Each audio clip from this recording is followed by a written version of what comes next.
Hello শিক্ষার্থী বন্ধুরা, তোমাদের সকলকে ক্লাসমার্ক ইউটিউব চ্যানেলে স্বাগত। দেখো, আজকে যে আমাদের ক্লাসটা সেটা হচ্ছে বাংলা থেকে ইংলিশের ট্রান্সলেশন। তো এর আগে আমরা কিন্তু 10টা ক্লাস করে নিয়েছি। এটা হচ্ছে আমাদের ডে 11।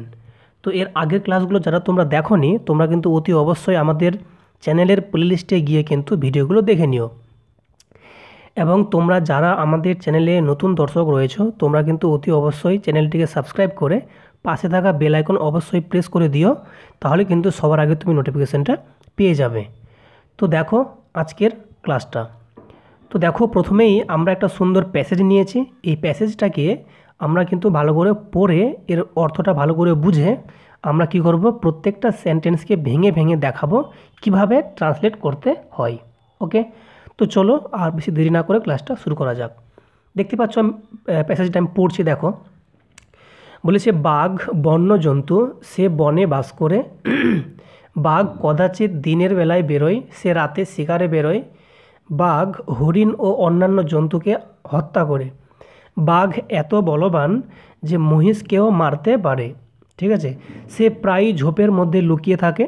লুকিয়ে লুকিয়ে শিকারের কাছে গিয়ে ভীষণ গর্জন করে তার উপর লাফিয়ে পড়ে এবং তাকে থাবার এক আঘাতে হত্যা করে তারপরে এর মাংস খায়। তো এটা হচ্ছে সুন্দর বাংলা একটা প্যাসেজ।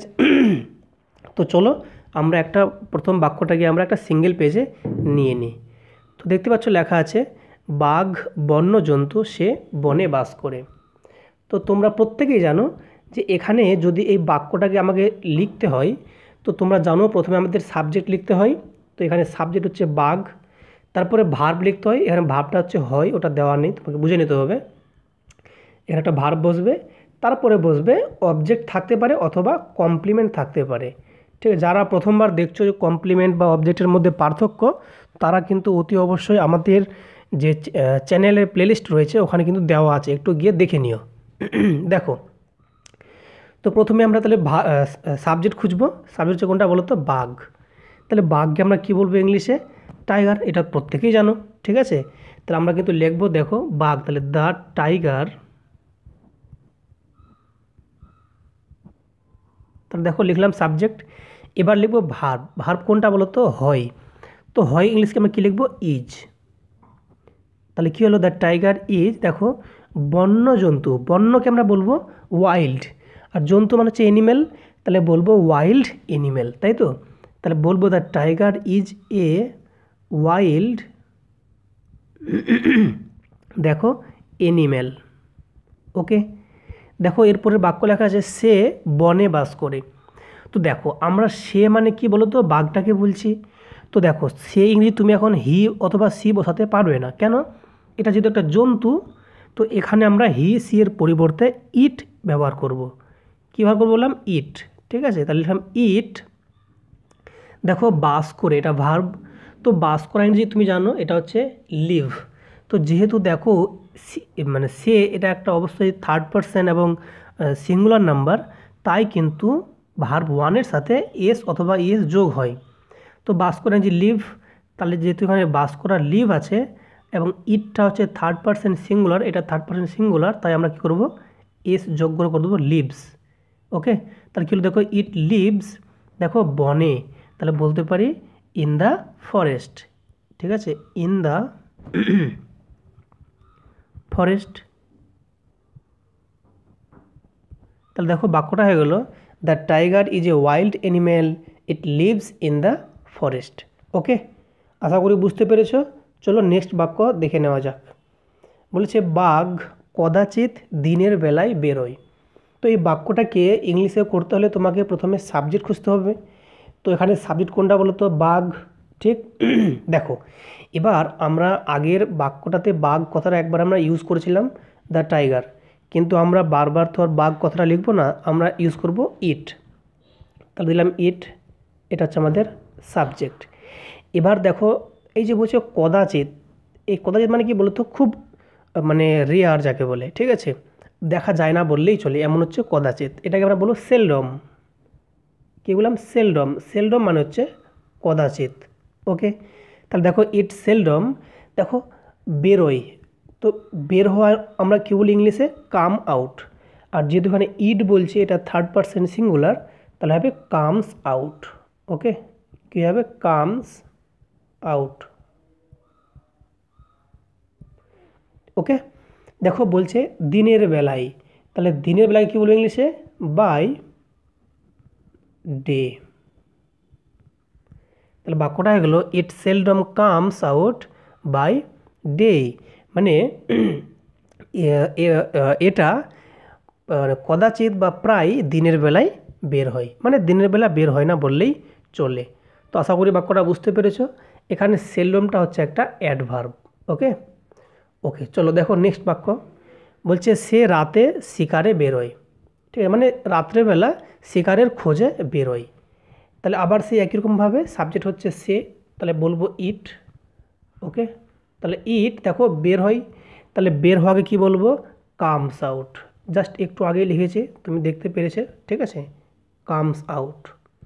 দেখো বলেছে রাতে, তাহলে বলতে পারি at night. Okay, at night মানে রাত্রেবেলা বের হয়। দেখো শিকারে মানে শিকারের খোঁজে, তাহলে বলতে পারি ইন সার্চ অফ। দেখো ইন সার্চ অফ কথার মানে হচ্ছে খোঁজে। ওকে, ইন সার্চ অফ মানে হচ্ছে খোঁজে। কিসের খোঁজে? শিকারের খোঁজে। তাহলে শিকারকে কী বলবো? Prey, PREY। তো দেখো বাক্যটা কিন্তু আমার কমপ্লিট। কী হলো বাক্যটা? দেখো it comes out at night in search of prey. তোমাকে এটুকু জানতে হবে যে ইন সার্চ অফ মানে হচ্ছে খোঁজে। দেখো এখানে কিন্তু কোথাও খোঁজে কথাটা লেখা নেই, তোমাকে কিন্তু সেন্সটা নিয়ে আসতে হবে যে সে রাত্রেবেলা শিকারের খোঁজে বেরোচ্ছে। ওকে, আশা করি বুঝতে পেরেছো। চলো আমাদের নেক্সট বাক্য দেখে নেওয়া যাক। বলছে বাঘ, হরিণ ও অন্যান্য জন্তুকে হত্যা করে। তাহলে দেখো আমি বাঘ তো লিখবো না, কি লিখবো? ইট। তাহলে লিখলাম দেখো ইট। দেখো হত্যা করে, তো হত্যা করে ইংলিশ কিল, আর যেহেতু এটা থার্ড পার্সন তাহলে বলবো কিলস। তাহলে কী হলো? বাঘ হত্যা করে, ইট কিলস। দেখো হরিণ, তাহলে বলতে পারি হরিণ তো তোমরা জানো যে হরিণকে ইংলিশে বলে ডিয়ার, তাহলে বলতে পারি দ্য ডিয়ার। দেখো ও, তাহলে অ্যান্ড বলবো। অন্যান্য তাহলে আদার। জন্তু মানে অ্যানিম্যাল। ওকে, অ্যানিম্যালস। কেন অ্যানিম্যালস? এটা যেহেতু প্লুরালে বলছে। ওকে, অন্যান্য জন্তুদের কথাটা অ্যাকচুয়ালি। তাহলে কী হলো বাক্যটা? দেখো it kills the deer and other animals, মানে বাঘ, হরিণ ও অন্যান্য জন্তুকে হত্যা করে। ওকে, আশা করি বুঝতে পেরেছো। চলো নেক্সট বাক্য। বলেছে বাঘ এত বলবান। তাহলে এই বাক্যটা প্রথমে আগে ঠিক করি যে বাঘ এত বলবান মানে কি? বাঘ, তাহলে দেখো তাহলে বাঘের জন্য কী বলবো? ইট। তো ইট নিলাম। তাহলে মানে এটা অ্যাকচুয়ালি বাক্যটা এরকম বলা যায়, বাঘ হয় এত শক্তিশালী। তাহলে হয় তাহলে কী বলবো? ইজ। তাহলে ইট ইজ। দেখো এত মানে কি? সো। দেখো বলবান মানে শক্তিশালী মানে স্ট্রং, তাহলে দেখো ইট ইজ সো স্ট্রং মানে এটা এত শক্তিশালী যে, তাহলে দ্যাট মানে যে। দেখো কী হলো? দেখো it is so strong that, বাঘ এত শক্তিশালী যে বলছে মহিষকেও মারতে পারে। তাহলে আগে বলতে হবে মারতে পারে, তো পারে ইংরেজি ক্যান, মারতে হচ্ছে কিল, তাহলে ইট ক্যান কিল। তাহলে লিখবো it can kill, it can কিল। দেখো মহিষকেও, তো শুধুমাত্র মহিষ বললে আমরা বলবো বাফেলো, আর ও কথাটার জন্য বলবো ইভেন। তাহলে ইট ক্যান কিল ইভেন। ঠিক আছে, ইভেন দিয়ে আমরা বলবো বাফেলো, ইভেন দ্য বাফেলো।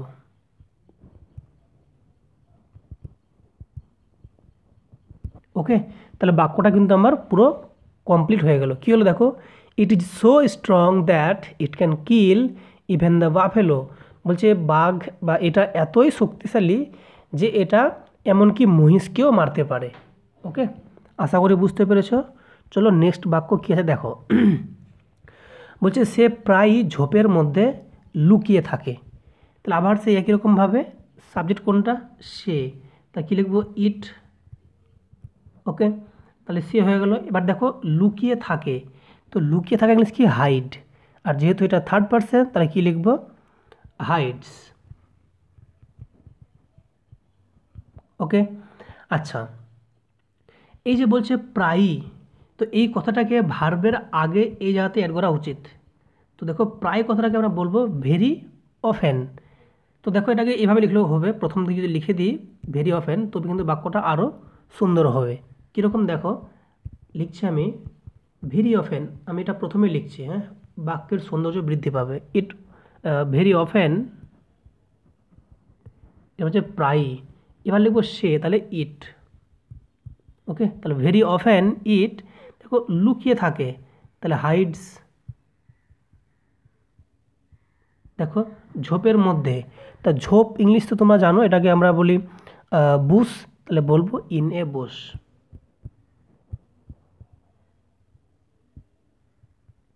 তাহলে দেখো বাক্যটা হয়ে গেলো very often it hides in a bush. Okay, মানে সে প্রায়ই ঝোপের মধ্যে লুকিয়ে থাকে।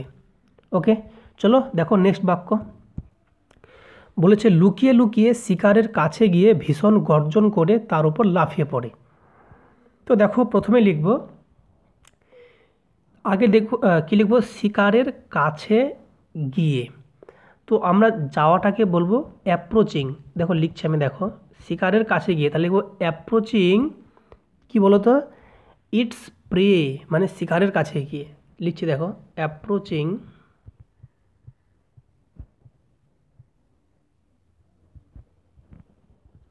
Approaching its pray. এর মানে হচ্ছে যে শিকারের কাছে গিয়ে, কিভাবে, দেখো লুকিয়ে লুকিয়ে। তো লুকিয়ে লুকিয়ে গিয়ে বলবো আমরা স্টিল দিলি, ঠিক আছে, দেখো লিখছি STE, তারপরে দেখো ALTHILY, ঠিক আছে, এটা হচ্ছে স্টিল দিলি, মানে হচ্ছে লুকিয়ে লুকিয়ে। ওকে, তাহলে দেখো লুকিয়ে লুকিয়ে শিকারের কাছে গিয়ে, এতটা কমপ্লিট। এবার বলছে, দেখো বলছে লাফিয়ে পড়ে, তাহলে কী বলবো, জাম্পস আপন, জাম্প মানে লাফিয়ে দেওয়া, তাহলে জাম্পস আপন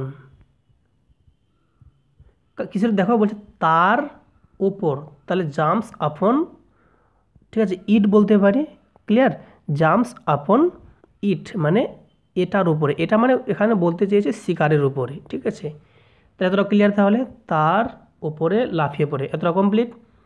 দিয়ে বলছে ভীষণ গর্জন করে, মানে ভীষণ গর্জনের সাথে এরকম ব্যাপারটা, তাহলে আমরা কী বলবো, উইথ, দেখো বলছে ভীষণ গর্জন, তো ভীষণকে আমরা বলবো টেরিবল, ঠিক, উইথ এ টেরিবল মানে ভীষণ, ঠিক আছে, TERRIBLE, টেরিবল। দেখো গ্রাউল, এখানে হচ্ছে গর্জনকে বলবো গ্রাউল, GROWL।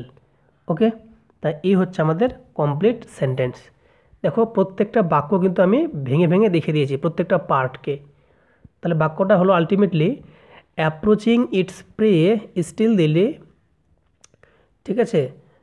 আচ্ছা, এখানে একটা সাবজেক্টটা ছুটে গেছিলো, সাবজেক্টটা হয়ে যাবে ইট, ঠিক আছে, এখানে এটা লিখতে ভুলে গেছিলাম, এটা হবে ইট, ইট জাম্পস আপন ইট বা প্রে, ঠিক আছে, ইটস প্রে বলতে পারি। ওকে, তো যেহেতু এখানে আমি প্রথম ইটটা মানে বাঘটাকে বলছি, আর এই ইটটা মানে বলছি প্রেটাকে, এখানে পাশে তুমি যে প্রে দাও কোনো সমস্যা নেই, মানে প্রের উপরে, ঠিক আছে, উইথ এ টেরিবল গ্রাউল মানে খুব ভীষণ গর্জনের সাথে ঝাঁপিয়ে পড়লো। ওকে, আশা করি বুঝতে পেরেছো। তোমাদের যদি অন্যরকমভাবেও মনে হয় তোমরা কিন্তু কমেন্টে অবশ্যই কিন্তু লিখবে, আমরা কিন্তু চেক করে দেখে নেব। ওকে, চলো নেক্সট বাক্য কী লেখা আছে। দিয়ে বলেছে এবং, আচ্ছা বাক্যটা কিন্তু ওখানে কমপ্লিট হয়নি, এখানে দেখো এবং দিয়ে আবার বাক্যটা কন্টিনিউ চলছে, তার মানে লিখবো তাহলে এবং, তাহলে অ্যান্ড দিলাম। দিয়ে বলছে দেখো তাকে থাবার এক আঘাতে হত্যা করে, তাহলে হত্যা করে কি বলো তো, কিলস, রাইট, তাহলে আমরা বলতে পারি অ্যান্ড কিলস। দেখো সাবজেক্ট আর দেওয়ার দরকার নেই, কারণ আগে একবার দিয়েছে, ঠিক আছে, অ্যান্ড কিলস ইট মানে তাকে হত্যা করে। কীভাবে, দেখো থাবার এক আঘাতে, তো এবার দেখো আঘাতকে আমরা বলবো স্ট্রোক, ঠিক আছে, তাহলে উইথ বলবো উইথ এ দেখো এক আঘাতে, ঠিক আছে, তাহলে উইথ এ সিঙ্গেল স্ট্রোক, ঠিক আছে, উইথ এ সিঙ্গেল স্ট্রোক কী বলছে দেখো, অফ থাবা, থাবা কী বলি বলো তো, থাবাকে আমরা বলি পাউজ, ঠিক আছে, তাহলে অফ ইটস পাউজ। ওকে, তাহলে বাক্যটা কী হলো দেখো, বাক্যটা হয়ে গেল অ্যান্ড কিলস ইট, ইট মানে প্রেটাকে বলছি, with a single stroke of its paws, মানে হচ্ছে তার যে একটা সিঙ্গেল থাবার আঘাতে, ঠিক আছে, কী করছেন, তাকে হত্যা করে দিচ্ছে। দিয়ে বলছে তারপর, তাহলে বলবো দেন, বলছে দেখো এর মাংস খাই, তাহলে এন্ড দিয়ে বলতে পারি, দেন দিয়ে বলতে পারি দেন ইট, দেখো এখানে মাংস খাওয়া মানে হচ্ছে, আচ্ছা এখানে ইট বলা যাবে না কেন বলো তো, ইট হচ্ছে আমরা যেটা ভদ্রমতো মানুষেরা খায় ওটা হচ্ছে ইট, কিন্তু বাঘ যে খায় এ কিন্তু গিলে খায়, ঠিক আছে, বা থাবা ফেলে, বুঝতে পারছো, আক্রমণাত্মক খাওয়া, ওটা আমরা লিখবো ডিভার্স, ঠিক আছে, DEVOURS, ঠিক আছে, মানে হচ্ছে কোনো কিছুকে গিলে নেওয়া এরকম একটা ব্যাপার। তাহলে কী হলো, ইট ডিভার্স, কি দেখো এটার মাংস, তাহলে its flesh, its flesh, flesh মানে হচ্ছে রক্ত মাংস। ওকে, তাহলে বাক্যটা হয়ে গেল and kills it with a single stroke of its paws, then it devours its flesh. তো এই ছিল আমাদের পূর্ণ প্যাসেজের একটা কমপ্লিট ট্রান্সলেশন বাংলা থেকে ইংলিশে। তোমাদের ক্লাসটা কেমন লাগলো তোমরা কিন্তু অতি অবশ্যই ক্লাসটা কিন্তু কমেন্টে জানাবে। যদি আমাদের ক্লাসগুলো তোমাদের ভালো লাগে তোমরা কিন্তু অবশ্যই ক্লাসগুলোকে লাইক করবে। তোমরা যত বেশি লাইক কমেন্ট করবে, শেয়ার করবে, তত কিন্তু আমরা ক্লাস করার কিন্তু উৎসাহ পাবো, ঠিক আছে। তো সুতরাং তোমরা অবশ্যই কিন্তু ক্লাসগুলোকে লাইক কমেন্ট করিও, ঠিক আছে। এবং যারা আমাদের চ্যানেলে নতুন দর্শক রয়েছে তোমরা কিন্তু এরকম ভিডিও পেতে, ঠিক আছে, আমাদের চ্যানেলটিকে অতি অবশ্যই সাবস্ক্রাইব করে দিও। আর যারা সাবস্ক্রাইব করে দিয়েছো অলরেডি তাদেরকে অসংখ্য ধন্যবাদ। ঠিক আছে, চলো তাহলে আবার তোমাদের ধন্যবাদ জানাই ভিডিওটি কমপ্লিট দেখার জন্য।